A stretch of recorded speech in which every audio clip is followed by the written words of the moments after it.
it's a great evening to be a Republican. It is a great evening to be reliable, respectful, and reasonable. And it's a great night to not be across the street protesting as well. Years ago, I knew those folks in that party pretty well, and I remember when Senate Pro Tem at the time, Peter Shumlin, said to me, "You're friends with Governor Douglas. Is he going to run for re-election?" I said, "I sure hope so, Peter. I sure hope so." Now, Chairman McDonald was my boss at the Department of Labor, and she believed, as she says tonight, in the theme of confidence in people. And we respected her because she had a mutual respect for us. But we know that these difficult times, that government has done too much for too many people for too long, and it has overpromised and underdelivered.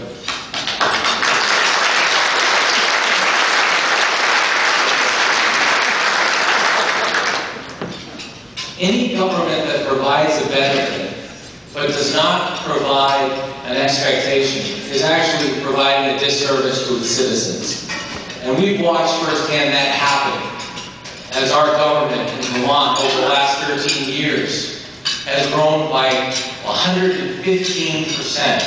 115% increase in government spending, while private sector job growth has increased 1%. Now, in my past life, when I was a teacher, students would walk in and they saw a sign, "You matter." And my expectations for them were very high, very high. And the same was true when I ran a summer work program, and I required every kid to go through a training, and we didn't care if you were from a family on welfare or your dad made $200,000, $300,000. And I remember that day when I explained the rules to a parent who was bringing their kid late to work. And I said, "Ma'am, your kid is late, and that's a warning.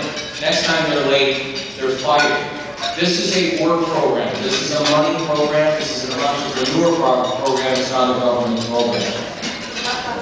And I'll tell you, that kid is going to succeed because somebody finally told them the truth.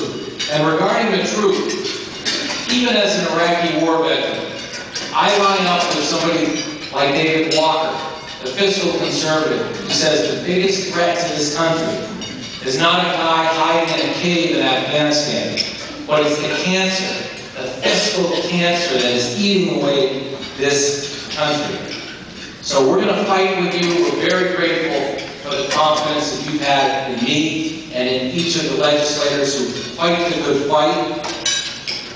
And I'm going to keep my remarks fairly brief from here and say that we must hope and expect more, not only from each other, but from the people we serve, and be unafraid of any issue or any issue or any person.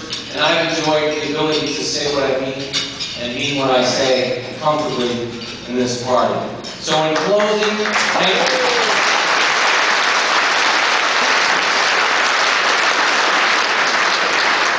So in closing, I would say that it's important what we say tonight, but the words tonight are not as important as the actions we take tomorrow. So let it begin.